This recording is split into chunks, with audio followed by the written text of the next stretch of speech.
All right, so again, welcome everyone to our workshop today. I'm Kyla with Tacoma's Office of Environmental Policy and Sustainability. We've got Janda here from Tacoma EnviroHouse, and Shelby is our program director at Second Cycle, who's going to be talking about their programs today. And this is Gearing Up for Bike Month, which, if you do not know already, starts in May. And part of this workshop is for Earth Month, so there's some reasons why biking is good, not only for you and our community, but also for the earth. And we can put a link in the chat. Earth Month is almost over, but we do have a couple more events left that you can still participate in. One of our events is tomorrow already. Jana, do you want to talk a little bit about tomorrow's workshop? Sure, thanks. Yes, we will be doing tomorrow. We'll be doing a new webinar workshop with Tori Brewster from Tacoma Tool Library. And this is a terrific resource if people don't know about it. They have recently moved to the Tacoma Public Library, so they have more space and better parking and more accessibility. They are, with the COVID restrictions, they are still doing tools, but you reserve online and then you can pick them up. And Tori will tell about that tomorrow.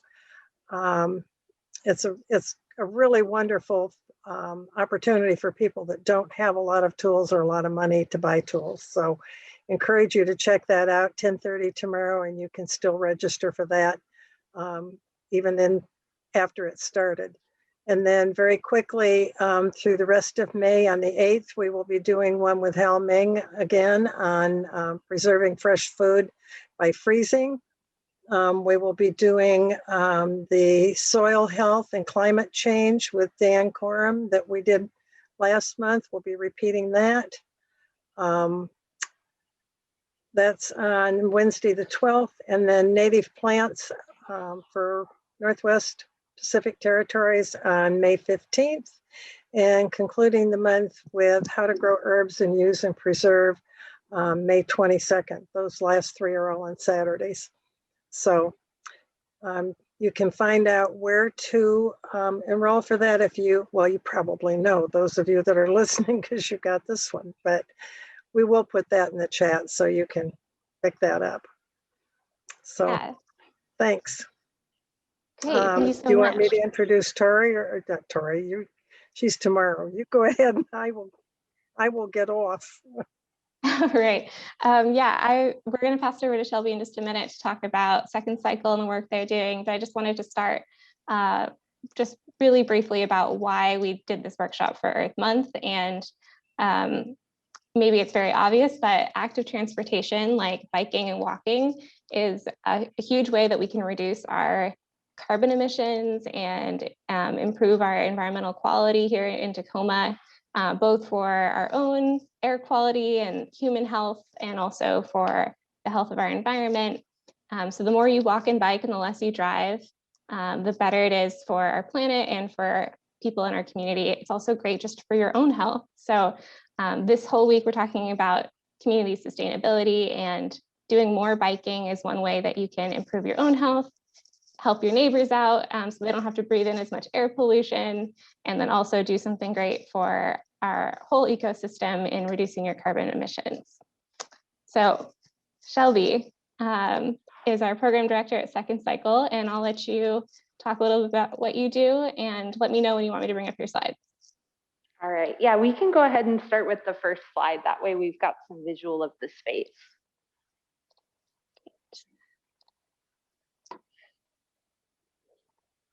There we go. And I'm just going to turn off my camera. All right. Yeah. So I'm the current program director at Second Cycle. I like to share my story of how I came to the shop because I feel like it's a huge part of where I am now. So I have been with this organization since roughly 2013, and I came into the shop as a youth. I was a senior in high school. I was really into biking. I just didn't have anywhere to kind of like take that passion and turn it into something that I could build on. And so one day I was just hanging out with friends that rode bikes, and they brought me to Second Cycle for the first time. And at that point, the shop was a lot smaller than it is now. We didn't have any formal programming for the shop. It was very much just like drop-in resource center. But it was obvious that the need of the community was growing, and so the capacity of the organization had to grow as well. And so I started at a point where there was no formal processes of bringing youth into the space and building on their knowledge. There was no programs. It was very much just like a self-guided learning space. And I am actually the current program director. So I came in as somebody who didn't have the support that the shop now offers and was able to grow in that self-guided learning space in a way that provides really solid structured support for young people who currently come into the space. So you can see on slide 1, this is the exterior of our current operational space. We are located on the intersection of Ernest Brazil and MLK, right across from the Community Healthcare Center. And so just in general, our mission as an organization is to just really make bicycling something that's accessible for everyone, whether it's for joy, recreation, transportation, and really just demystifying how bicycles work and how community is built around them. Because in most retail shops, you come in as a customer, you hand your bike to the mechanic, and you receive a bike that was working better than it was when you brought it in, but there's no incorporation of the person that rides the bike in that repair process. And so that's our main goal, is just empowering people to not rely on us through education and engagement, but instead to choose to be a part of the environment. Whereas like retail spaces generally like rely on the customer needing services, because if they are empowered on their own, they might not come back.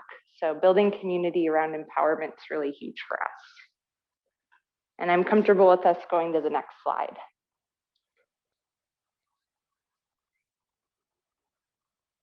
Yeah, so a huge part of how we make our space accessible is through salvage. So recycle and reuse is something that really sets us apart from other shops.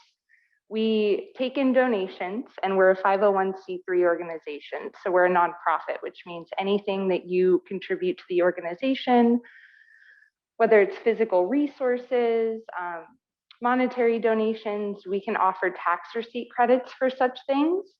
And so the hugest part of keeping our space accessible, aside from programming, is offering cheap parts. So you can see this is like the bulk of our retail right here.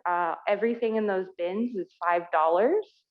And everything that's added to those bins is sorted by volunteers, staff, and there's a lot of education that goes into that sorting process as well, so that somebody can come in and repair a bicycle that is older, and the cost of a repair in a regular shop would outweigh the value of the bicycle. We can make it something that they can use longer to reduce waste without having to make it such a big financial decision on the consumer's part. Yeah. All right, next slide. Yeah, so Second Cycle started, we're coming up on our 10-year anniversary of being an official nonprofit. But Second Cycle was started in 2008. It was essentially folks who moved here and saw that there was a lack in affordable and community-oriented bicycle repair. And so folks got together, they pooled resources. The shop started in the basement of a house located in Hilltop. And then eventually we grew little by little, and we were able to get a storage unit, which is located behind Lele's on 11th and MLK. And so if you actually go into the back of Lele's, there's a door with a screen over it. That's the original storefront of Second Cycle. And you can see a sticker is still on that door. So this is a picture of our original, recycle, reuse, programming, unofficial leaf space. We had 2 double-headed stands and just a couple milk crates full of parts. And so we've grown a lot since then. We now have roughly couple thousand square feet of classrooming and education space. This storage unit too didn't have any electricity or running water. So we mainly relied on being open during times that there was daylight and access, and people stayed as long as they could, and it was completely volunteer run. All right, next slide.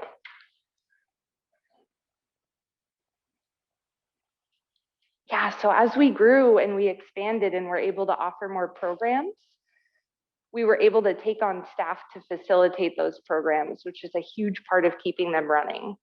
So currently programs that we offer, we have an Earn a Bike, which is a 6 to 8 week class where young people under the age of 18, so 8 to 18, can come in and build their own bicycle.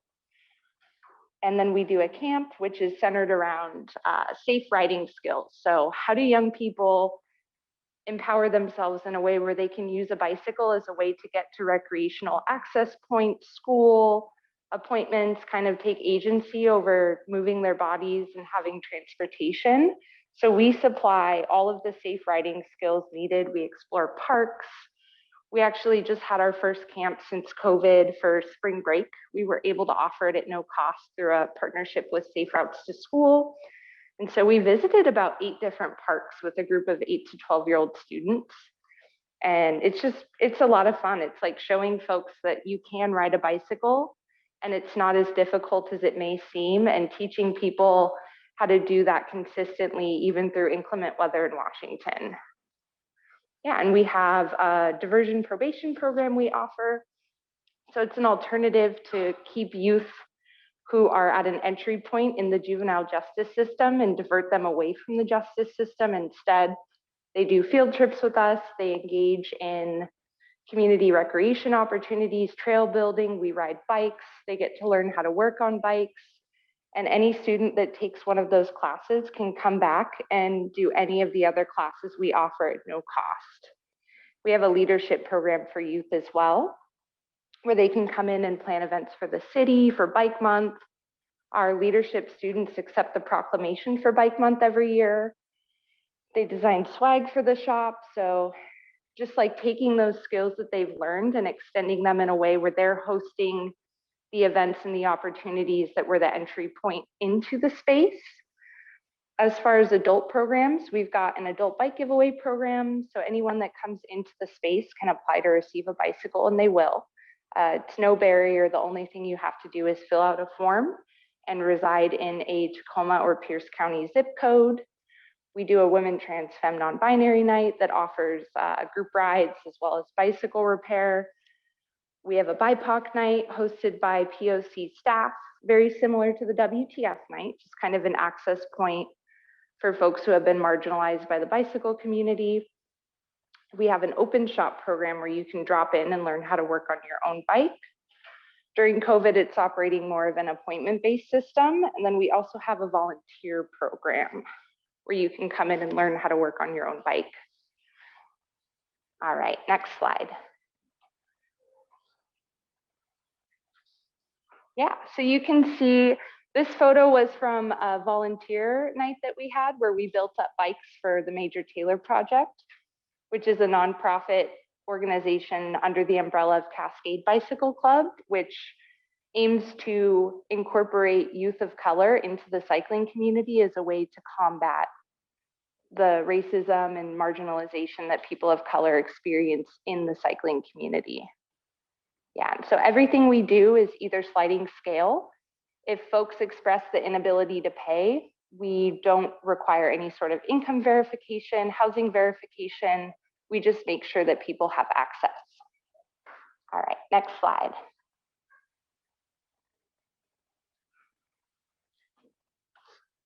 Yeah, so we are bringing back our slow and social rides, which is super exciting. So this is something that we used to do twice a month as a way to get people together, similar to how we do our summer camp. So showing that cycling can be accessible, there's safe routes, there's ways to do it without being in contact with cars or main roads. And everything we do as far as group riding is just centered around building community. So if you're riding too fast to hold a conversation with the person next to you, that is not the objective of this ride. So we want people to be able to talk, make jokes, build community, listen to music. And so our first ride is going to be tomorrow. It's the first ride we've done since COVID. I will be leading that ride, and we're going to go from the shop to Proctor. It's an out and back ride, so no drop, meaning that everybody makes it back together. And that's tomorrow. We'll gather at 6 and we'll roll out at 6:30. Next slide. Yeah, so how do you get involved? Usually the first point of contact for folks is going to be through a program or a volunteer opportunity, aside from just walking into the retail space. So if you want to become a volunteer, you can visit secondcycle.org, and our volunteer manager, Robbie, will get in contact with you and teach you tons of amazing things about bikes, the history, how to work on them. And it does feel really good when you build a bike and you see a member of your community riding it. If you want to stay tuned in on our events, we have an events page on our website as well, and all of our programs are there.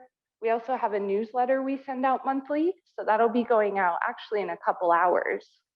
So if you want to get our newsletter, you can just head over to our website, and then at the bottom there's a subscription page. All right, next slide. Yeah, so this is just a resource page to help you plug into Bike Month. So VeloFemmes is a women-centered cycling group. They do one of my favorite rides every year called the Yuletide Ride, where you decorate your bike, bells, whistles, lights, and you ride around and just kind of spread some holiday joy and awareness. Tacoma, Washington Bicycle Club is an organization for all sorts of folks. There's formally organized rides, as well as space for folks to informally organize rides as community. North Star Cycling is an awesome organization in Seattle that does several weekly rides for different abilities, ages, speed groups, interests, and it's dedicated towards BIPOC folks as well. Swan Creek Mountain Bike Alliance is a great way to meet other folks who are into mountain biking, different skill levels.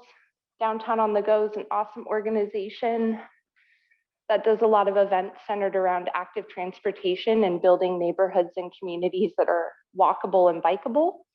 And then the city of Tacoma has an awesome webpage that will help link you to all of those resources.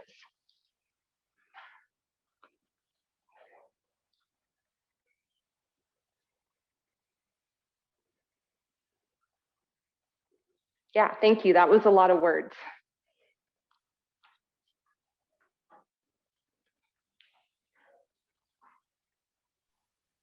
Kyla, you're muted. I've been on mute. Yeah, I'm having trouble hearing you. Yeah, sorry about that. Thanks, Shelby. And you got to that question too that came in, I think, at the end with, going to the Second Cycle website at secondcycle.org to learn more about outdoor riding camps. Do you have anything else to add about the camp or like signing up for camp? Yeah, so we launched enrollment about 2 days ago. Camps do fill up quickly, so just make sure you check out the webpage. I'm the person that personally responds to all those emails, so any questions, you can email me directly, shelby@secondcycle.org. That's Shelby with an I instead of a Y. You can also message through the shop's webpage, and I'll respond to those as well. We try to make them as low barrier as possible, and we're really flexible. So if there's anything you see on that page that feels like it could present a challenge for point of entry, contact me, and I would love to make it something that you can participate in. Awesome. Well, thank you. I think we'll probably have some more questions at the end, but why don't we do the demo? Yeah. Or if you want to show us around a little bit. Yeah, so we'll get right into the Fix a Flat demo. So this is, in my opinion, the most important thing you can know about riding a bicycle and being self-reliant as you do so. Getting a flat tire is the most common mechanical failure that you will experience as a rider. It can be really disheartening to get a flat and feel stuck. So understanding how to repair that on your own not only helps keep you moving, it helps keep you safe while you're out riding, and it feels really good when you can stop and help other folks if they need it. And I'm a fan of patching inner tubes, just mostly from a sustainability and economic standpoint. Inner tubes are roughly, they're like $6 to $10, depending on where you go, and then install could be anywhere from like 8 to 20, depending on where you go. And so if you go into your local bike shop and you ask them for a patch kits are $2.50. That's pretty standard. And they come with glue, also known as vulcanizing fluid. They come with a little piece of sandpaper. And then you get usually about 6 to 10 patches. And so if you think about it, you can save like anywhere from like $50 to $100 if you know how to patch a tube versus going into a shop and paying somebody to do it for you. These will last a long time. All right.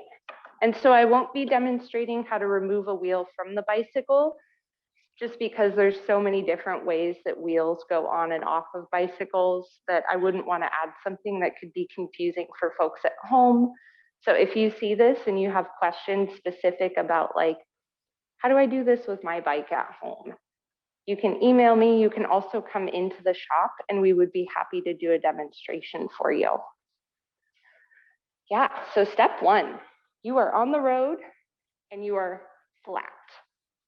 And the first thing we're gonna wanna do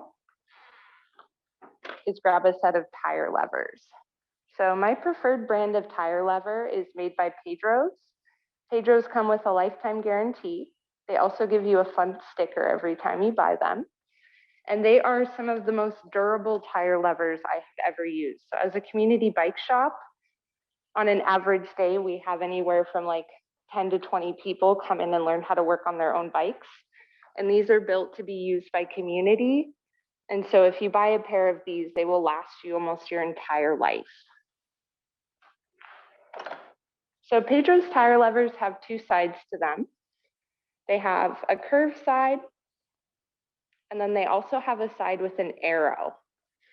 And so what you're gonna wanna do, is you're gonna wanna grab your wheel, and starting away from your valve where the air goes in, I'll usually flip it and start on the complete opposite side. And the reason I do that is so I reduce the risk of tearing or pulling on that valve.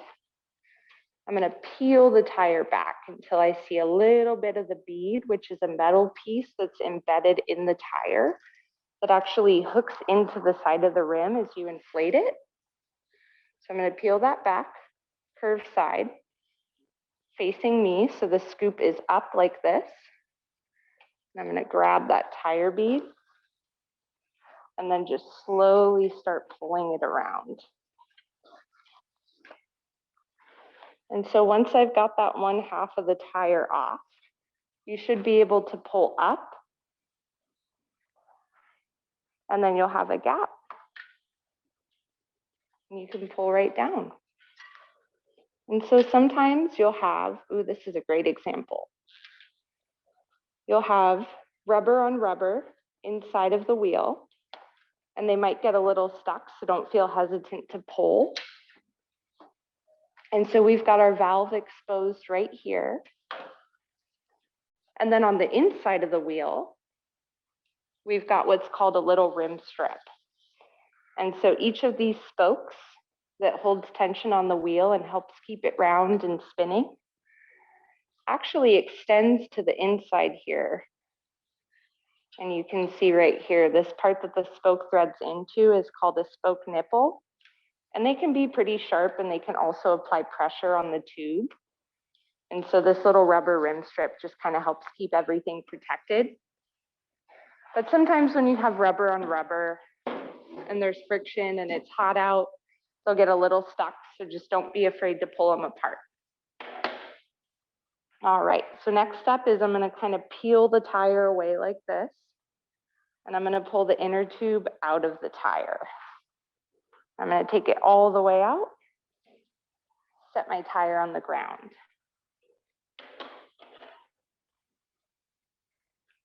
So once I've got my inner tube out, I'm gonna locate my valve, and then I need to find the hole. So the method that's usually the easiest is just to inflate the tire.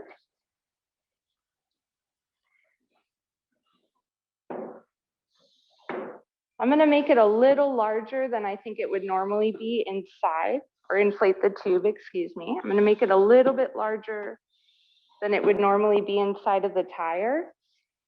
And then your lips, your nose, your forehead, and your cheeks are very sensitive. So I'll usually just hold the tube close to my face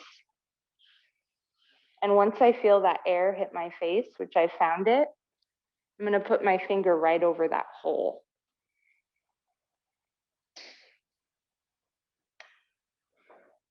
And so I've got my finger over the hole where the puncture occurred. And I'm just going to go to my valve and I'm going to stick my nail inside of the valve.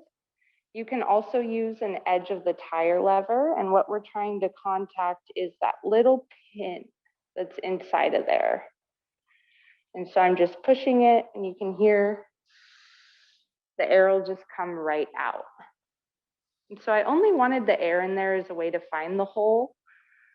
When you're patching the tube, if the air is still in there, when you apply that glue, it could push and create a pathway between the hole and the patch. And so it won't actually seal. It'll just stick and have a little, kind of like a bubble that allows the air to get out. So this is where our next step comes into play. I've got my hole and I'm going to take my sandpaper. I'm just going to rough up that area where the hole is. And I'll show you, I'm getting a pretty big surface area there just because the sandpaper is going to help create a more porous surface. And what it's also going to do is scrub off any sort of dirt or grease or grime that would be on my hands or that I may have picked up from the road.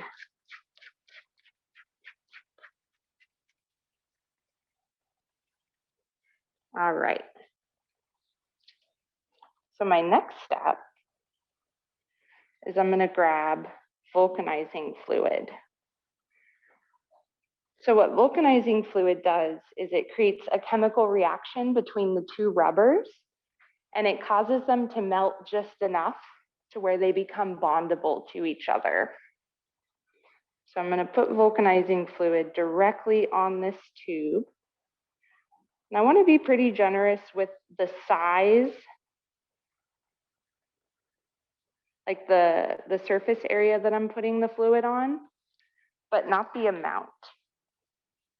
So you'll see the surface area is pretty big, but it's not super thick. There's not a ton of it. It's shiny. And so I'm going to put a little bit of air and then you can blow on it as well. And then you'll see as it oxidizes or dries out, it'll start to become slightly less shiny. And so this is where we want to grab our patch. So patches will usually come like this. And there will be a piece of aluminum foil. And then the actual patch. And so what the foil does is it acts as a barrier so that that patch doesn't get anything dirty or contaminating on it. So that when that vulcanizing fluid comes in contact with it, and I'm just going to lay this directly over the hole, and I'm going to apply consistent pressure for about a minute, like evenly over every surface of this patch. I might even rub it a little bit so that the edges seal. And so that foil just makes sure that we have two fresh surfaces bonding to each other so that there's nothing that reduces the effectiveness.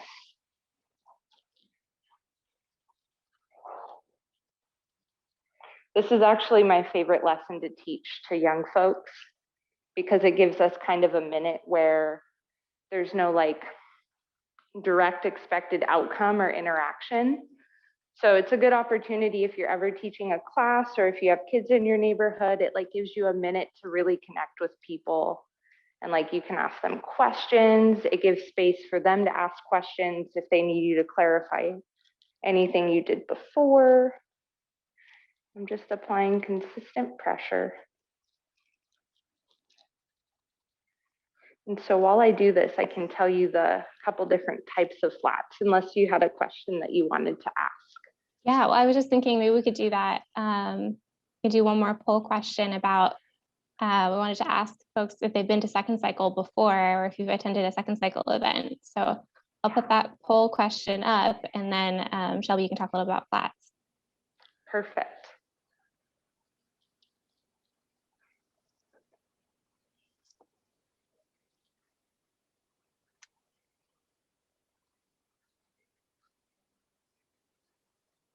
Right, so Looks like some people have been before, which is awesome. Got some frequent second cycle visitors and participants, and a few people who've attended an event or been to the shop before. So I've probably met some of you, which is awesome. This may be the first time you've seen me in like a year, which is amazing. All right, so there's a couple different types of really common flats. There's the puncture, which is you roll in over something and it's gotten stuck in the tire, or it's passed through the tire just quick enough to be able to reach the tube and cause a puncture to the inner tube. And then there's also pinch flats.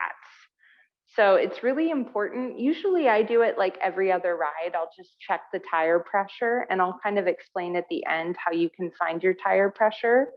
Because if your tires are underinflated, what can happen is you can roll over a bump, and it'll cause, because this tube is pretty flexible, it'll cause the tube to move out of the position it would be in if it was inflated and pinch itself in between. So essentially, it'll get caught in between the rim here and here because it'll get smushed down. And that's called a pinch flat. And you'll know you got a pinch flat. I actually much prefer getting a pinch flat because it means I don't have to search and make sure the thing that caused the flat is still in my tire. But you'll have two little holes right next to each other, and it'll almost look like a snake bit into the inner tube.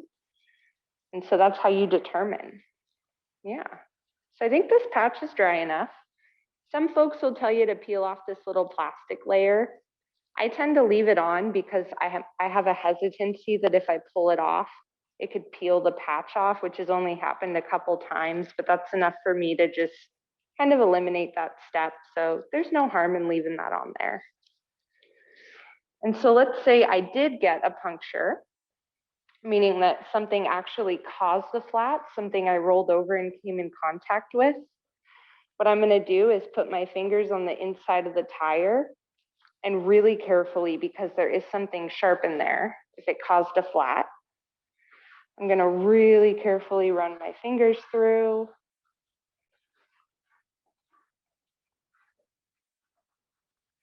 There was somebody last summer who came in, and I think I pulled like, it was an obscene number. It was at least 30 thorns out of their tire because they had gone mountain biking that weekend. There was only one hole, but I definitely pulled a ton of thorns out of there. So if you don't feel anything, you don't find anything. And then you can also kind of check the front of the tire by smushing it flat or pinching it up so that it creates more surface area for you to look at. If you don't find anything, it's safe to assume that the object wasn't embedded in the tire, and it's time to put the inner tube back in. And so if you weren't patching and you were just installing a new inner tube, you would want tubes when they come in a box are flat. So there's no air that's ever entered them. And so what you would want to do is add just a little bit of air so that it has shape and it's not essentially like a flat belt of rubber, because this shape really helps you get it inside of the inner tube. And so I'm just going to stuff. And if you really want to save yourself some time later, something you can do is look on the sidewall of the tire, and you can find your tire pressure. So it'll have a range of numbers, and it'll end in PSI. And so this one says recommended inflation pressure 40 to 65 PSI. And I'm going to put my valve right underneath that number, so that if I ever need to add air to my tire, I don't have to spin the wheel to find that number. It's just always going to be located where my valve is. And so I'm just kind of stuffing it in there, being careful that there's no twisting, no binding. And if you accidentally overinflate your tube and it won't fit, you can just locate that pin again and let some of that air out. All right. So next step, we're going to grab our wheel. I'm going to make sure my rim strip has enough space to where my valve can get in that hole. This rim strip has a tear in it, but this is probably a wheel that we're gonna salvage and recycle just due to the condition. So I'm not gonna replace this rim strip. But if you were to replace it, it's just a big piece of rubber that you pull off and you put it back on. Very similar to like putting a rubber band over the top of a jar. So I'm gonna locate my valve, the hole in the rim that's ready to accept my valve. And I'm gonna put the valve in because there is rubber in there. And part of the valve has rubber on it as well. Sometimes there's some friction and you have to push a little bit. And so you'll notice there are two sides of the tire. So the bead on this side and the bead on this side. And I'm only gonna work one side of the tire onto the wheel. And I'll show you once I get that one side on, that second side. So you can see I've still got this half kind of hanging off, but this half is definitely in the center. And so the reason we do one side at a time is because if you put both sides on at the same time, it can kind of ovalize and stretch that tire, and it makes that last part really difficult to get back on. So I've got that in the center, and then I'm just gonna push with my thumb so that that tire goes into the center of the rim. Going all the way around. And if your tube tries to creep out, just be careful because you may cause yourself a pinch flat if when you're pulling that tire onto the rim, the tube tends to creep out.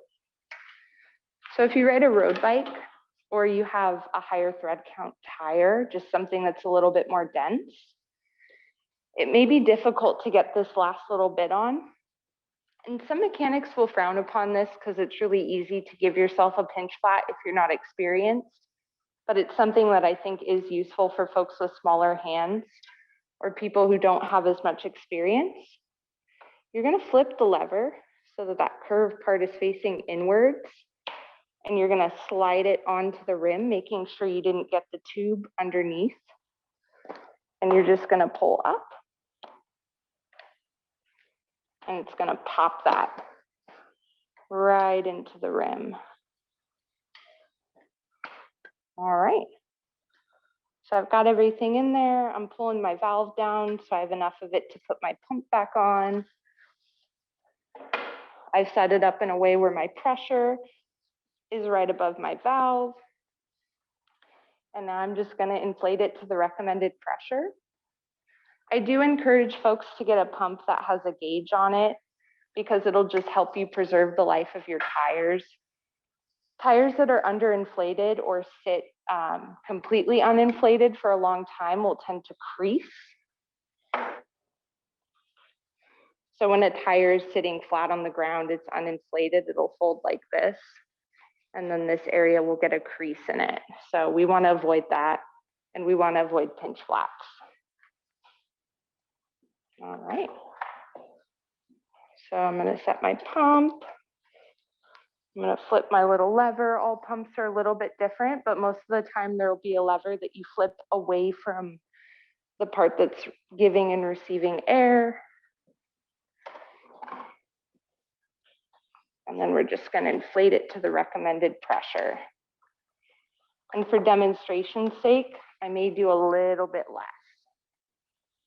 So something you may experience too is that these valves, if the pump isn't on there straight, it could cause an impact in the air going into the tube.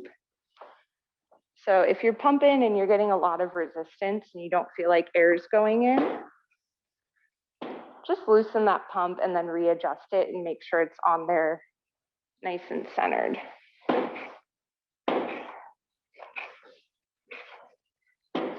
All right, so I always stop after I add a little bit of air. And I like to check all the way around to make sure that there's no inner tube creeping out both sides. And then I would resume and go to the pressure that feels good for me. A lot of times folks will go to the maximum pressure as a way to just not have to inflate as often. But I usually recommend going a little bit 10 or 15 below, because if you have a little bit less air than the maximum amount, making sure you don't go under the minimum amount, the tire is going to have a little bit of squish, and it's just going to be like a natural shock absorbent for you, so that the tire is absorbing the road instead of your body. Yeah. So if you, like me, are a kinetic learner, so you're somebody who has to learn with your body and kind of doing things hands-on and like being a part of that experience, I would encourage you to come into the shop. You can make an appointment through our online portal. The open shop page on our website will direct you on how to do that. And you can come in and I will personally teach you how to fix a flat. Park Tool is also a great resource on YouTube. Calvin Jones is the mechanic that runs those information sessions, and he does a great job at pausing and explaining things in different ways. Yeah, thank you. Thanks, Shelby. I haven't ridden my bike in a while. I haven't patched my own tires in a while, so it's a good reminder. And totally know what you mean by not, going all the way to the max, because you definitely feel it on the road then when you're like, oh, this is quite firm. Yeah. Yeah, if anyone has any questions they'd like to submit now, I encourage you to put those in the chat or the Q&A. I just wanted to ask a couple more questions.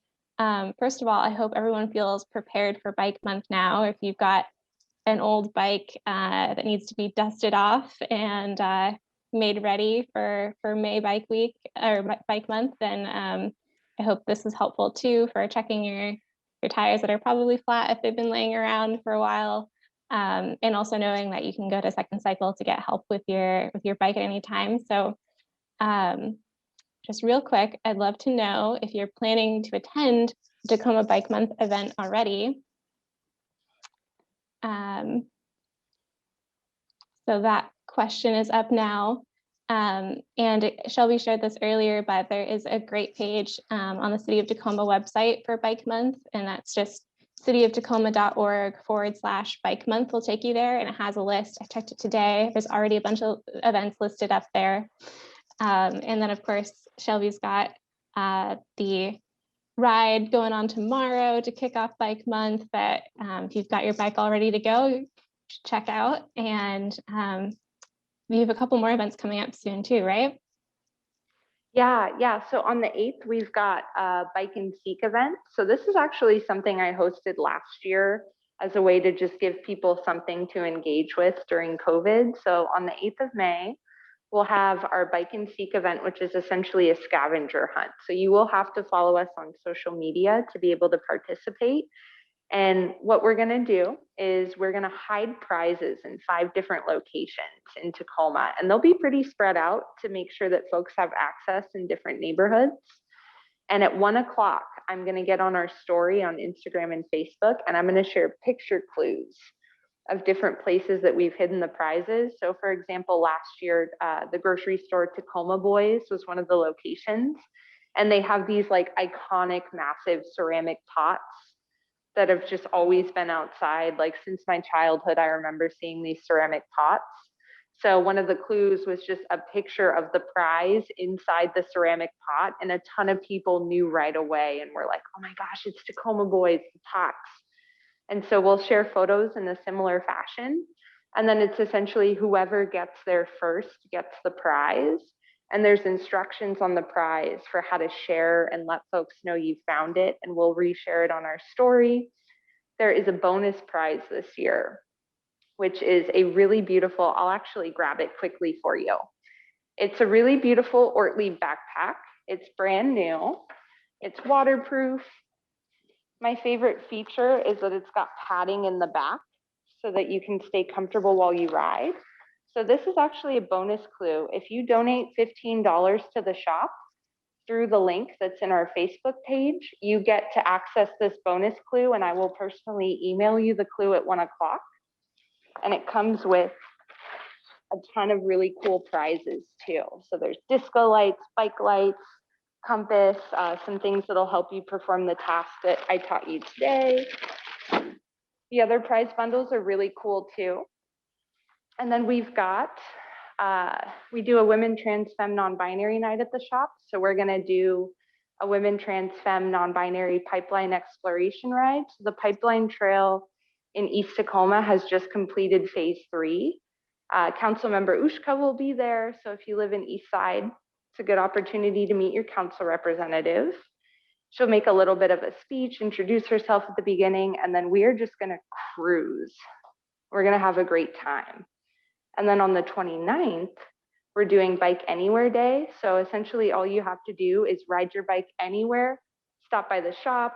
I'll have music, I'll have snacks, and then there will be a raffle as well for you to win a set of panniers, which are bags that you can store on your bicycle that hold things on both sides. So you'll have to have a rack to be able to use the panniers. We do sell racks for about $10 at the shop. And so you buy a raffle ticket for $15, and then end of day we'll announce the winner. Yeah, tons of cool stuff. But the slow and social ride tomorrow is going to be awesome. Yeah, that sounds great. Oh, having a rack and side bags is so helpful if you're going to do like grocery shopping or something on your bike.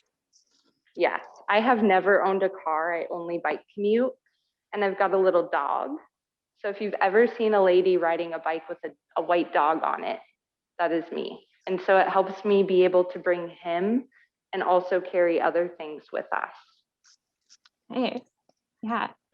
I'm going to put our final questions, the closing poll questions that I wanted to ask, and then we'll do a little Q&A as well with any of the questions that have come through.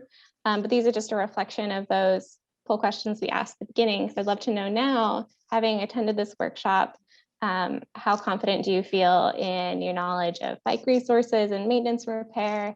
And do you feel now like you're more likely to start biking if you don't already bike, or bike more in Tacoma? So I will launch that.